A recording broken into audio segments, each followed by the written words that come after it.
10 Best Action RPGs from the Last Decade. The action RPG genre has drastically changed over the years, from the very time of its inception way back in '84 with Nihon Valcom's classic Dragon Slayer. The previous decade has seen some of the best the genre has to offer. This genre is by far my favorite. Before we begin, I'd like to mention that this too isn't in any particular order. And with the sheer number of incredible action RPGs that have come out in the past decade, putting it into a list of 10 is going to be incredibly difficult. So pardon me if your favorites aren't here, but this list is a mix of my best and everyone else's. Also, I'd like to mention that we're not adding any turn-based RPGs here because that'll take an entirely separate list. Let's do this. Here are the 10 best action RPGs from the last decade. Hitting it off with the first one, Dragon's Dogma, Dark Arisen, in 2016.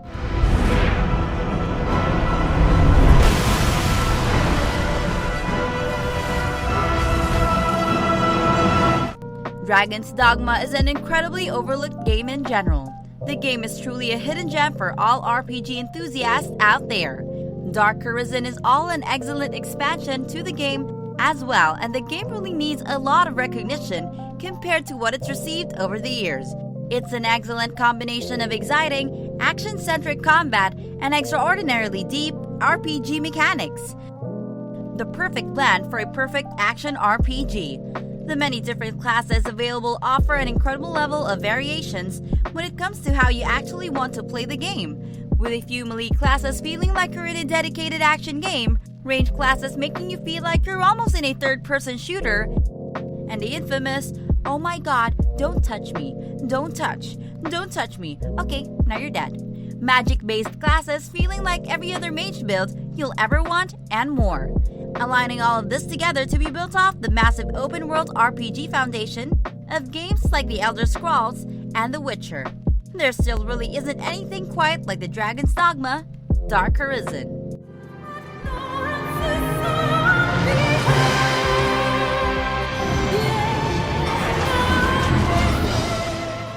Next up, we have Borderlands II, back in 2012.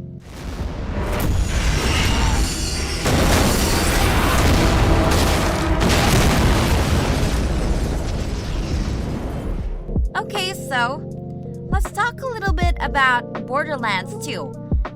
I think a simple checklist will suffice. Alright, great characters? Check. Great story? Check. Great visuals? Check. Replayability? Heck yeah! Check. In-depth RPG elements? Double check. Great gameplay?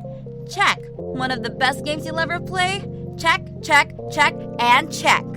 The game is quite easily one of the best games I've ever played. The best thing about it is the fact that even after the story is done, some nerve in your brain pushes you to replay it again and again.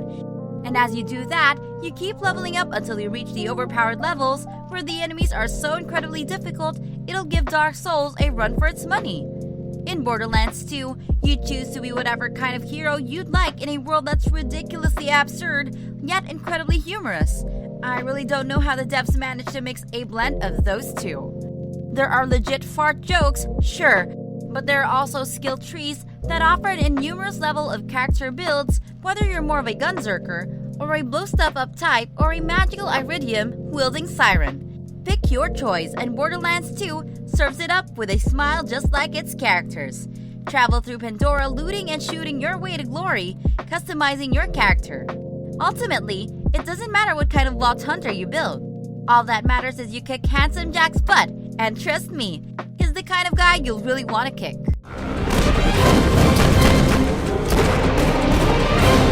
This is what I don't get about you bad guys. You know the hero's gonna win, but you just... Next up, we have Nier Automata, back in 2017.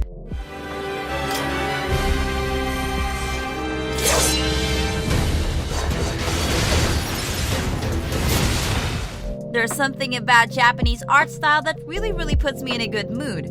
It's more than mildly satisfying. I'd say it's something like listening to easy listening music, but for your eyes. I know I'm not doing a good job describing it for you, but I know you've kind of got it. Nier Automata is one of those games that you'll love to look at. In fact, it's not only just that, there's a lot more. And when I say a lot, I mean a whole lot more. From the soundtrack to the silky smooth combat and a pitch-perfect blend of genres, there aren't many hack-and-slash titles like Nier Automata. The game mixes the best of the shoot-'em-up, text adventures, and RPG elements in most games and brings them out in a beautiful wrap design that's something to adore. Its dazzling combat is split between 3 super cool android protagonists who twirl and flip in an almost hypnotic way, while you hack and slash away at enemies with the fury of a non-living android. The game really shines when you start customizing those robotic elements. You get to pick what chip is installed in your metal head and swap them in and out as you see fit. The combat is great. You'll have a wide pick of ever-changing devastating combos at your disposal. The ending will linger with you long after you finish the game and will probably make you want to go back and get whatever extra info you can.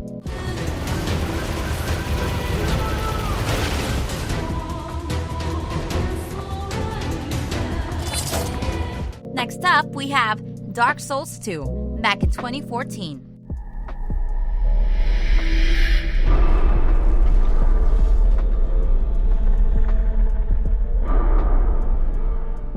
I'm not a very big fan of Soul-like games.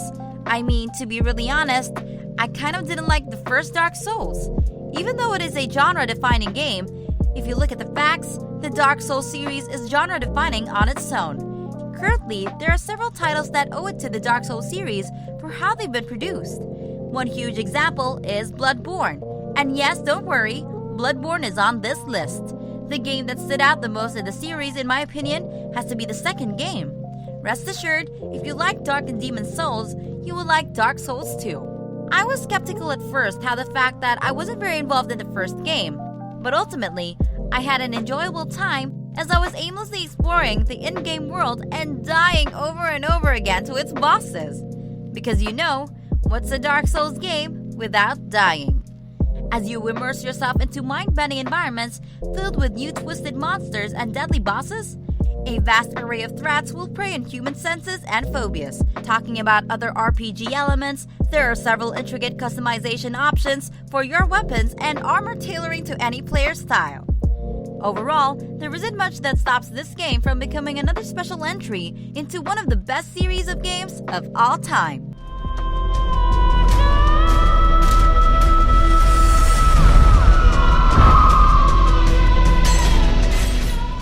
Following Dark Souls 2, we have Dragon Age Inquisition back in 2014.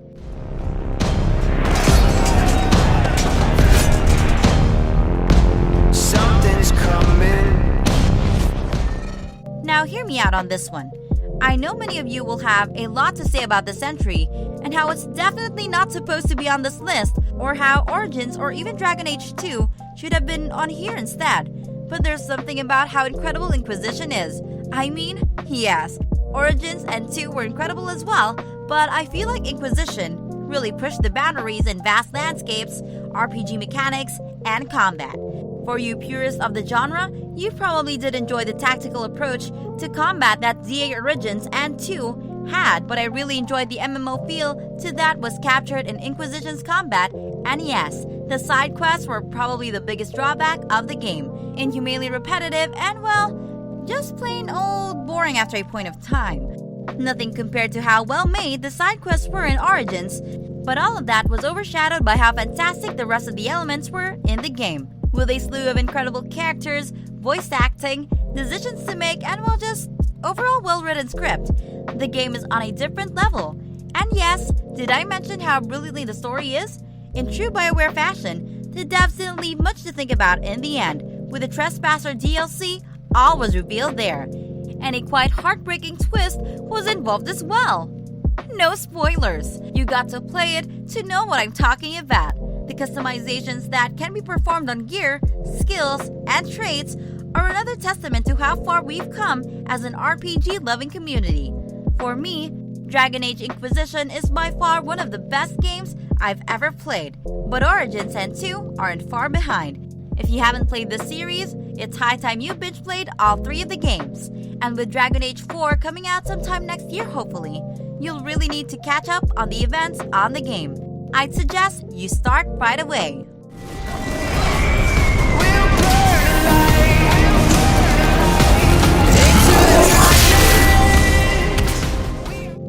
action RPG from the last decade, we have Mass Effect 2 back in 2010. Commander Shepard? He has no idea what he's getting into. To his credit, he's recruiting me. Just like the Dragon Age series, it's really difficult to place one game from quite easily one of the best sci-fi RPG series out there. Mass Effect 2 is my pick off the lot because of how well structured each and every element is. From a fantastic visual experience, brilliant characters, great storyline, and vast regions of space to explore. This game has it all. Of course, doing all of that and keeping the core RPG elements active, the franchise was built on the promise of having your choices really matter. Not in just some small way that would only affect the moment, but in a hugely impactful way that can affect the entire universe of the game. And while Mass Effect 3 may have been the ultimatum of all those choices, you have to give it to the second game, who does such a good job of setting it up. The consequences of your actions in the first game absolutely delivered. It was no slouch in the gameplay department either. That created a good balance between tactical decision-making and action-oriented third-person shooter mechanics. We must also add the game's unparalleled atmosphere, excellent cinematic direction, and some of the most memorable characters in gaming. And you've got by far one of the best modern RPGs of all time.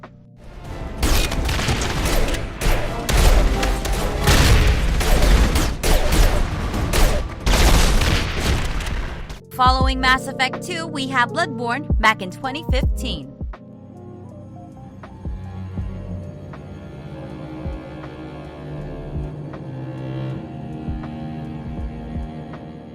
Bloodborne is easily one of the best Soul-like adaptations of the genre.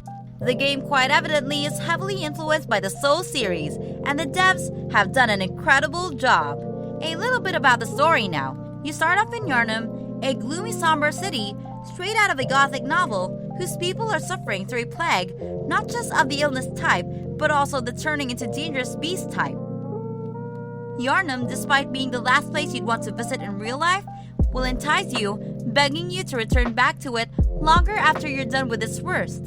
You'll want to knock on more doors and hear the bizarre cackles of villagers who have gone completely insane, or walk along another rooftop in an attempt to find a hidden mystery. Streamlined RPG elements have you working with 6 skill stats, and the character creator lets you design some of the coolest Victorian Gothic heroes ever. And no, you have to check out the hats. Those hats are so cool.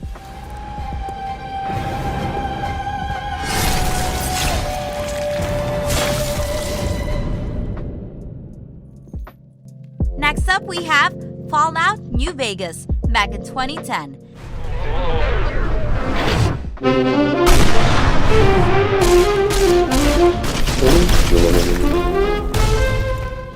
This was the most difficult entry on this list for me. The Fallout franchise is one of the most dear to me, and I really can't choose between them. Except for Fallout 76, no one likes that game. Fallout New Vegas is my pick of the tree, but really doesn't win by much. But you kind of think about it. Fallout 3 came out in 2008, so it sort of doesn't count. Fallout 3 kind of revolutionized a genre in itself, and Fallout 4, even though it got a lot of slack initially, I quite easily think is one of my favorite games of all time. With its distinctive Old Westy approach to the post-nuclear wasteland, game-changing decisions, and flexible ways to complete its quests, Fallout New Vegas carved out a spot as not just the best game in the Fallout series, but as quite easily one of the best RPGs ever made. Not to mention how terribly overshadowed it was by the other games that came out that year. Obsidian took the openness and flexibility of Bethesda's Fallout 3 to a new level, with more dark humor, memorable characters, and interesting stat-dependent dialogue options that make each playthrough feel tailored to your character's specific strengths and weaknesses. And the fact that you, a nameless nobody courier, can rise up from nothing and become the person who decides the fate of an entire region gives you a real sense of control, power, and ability.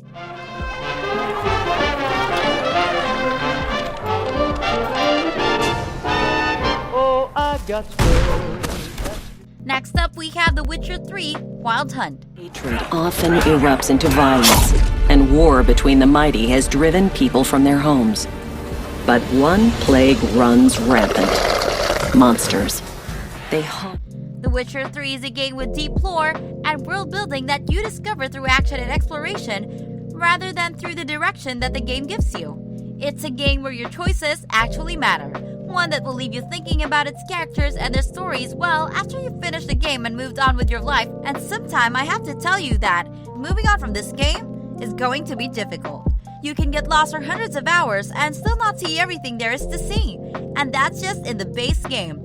Its 2 DLC expansions are both bigger and more polished than many full games out there. Even the Gwent minigame stands as one of the best games within a game of all time. Talk about gameception. The Witcher 3 might just be the open-world RPG that we've seen in modern times. And it's definitely one of my favorites. One that's not likely to be surpassed anytime soon. Create potions and bombs, or master the arcana of magic signs and annihilate your foes with a twist of your fingers. Last but not the least, Elder Scrolls V Skyrim back in 2012. To the time after Oblivion opened, when the Sons of Skyrim... This is probably one of the best games I've ever played. It might just be the best RPG I've ever played because of how incredible it really is. The Elder Scrolls V Skyrim is an awe-inspiring journey where its classic fantasy world is quite literally your plaything. What its main story quest may lack in quality, it more than makes up for with its invitation to go anywhere and do anything, literally. Set out in any direction to explore a vast kingdom filled with people going about their daily lives. Warring factions ring through for control of an empire, and dangerous wildlife that ranges from wild dogs to imposing giants and dangerous dragons. You'll find no shortage of stellar side quests that allow you to become a vampire or werewolf. Join the legendary Dark Brotherhood and countless other unexpected opportunities as you level up and unlock satisfyingly powerful spells and dragon shouts. It's one of the largest, most detailed RPG worlds out there, one that's itching to have every inch explored, whether for the first time or the 5th. That's our list. Let us know in the comments below what your favorite action RPG of the last decade was, and like always, make sure you like this video and subscribe to Gamer Jooce, and we'll see you in the next one.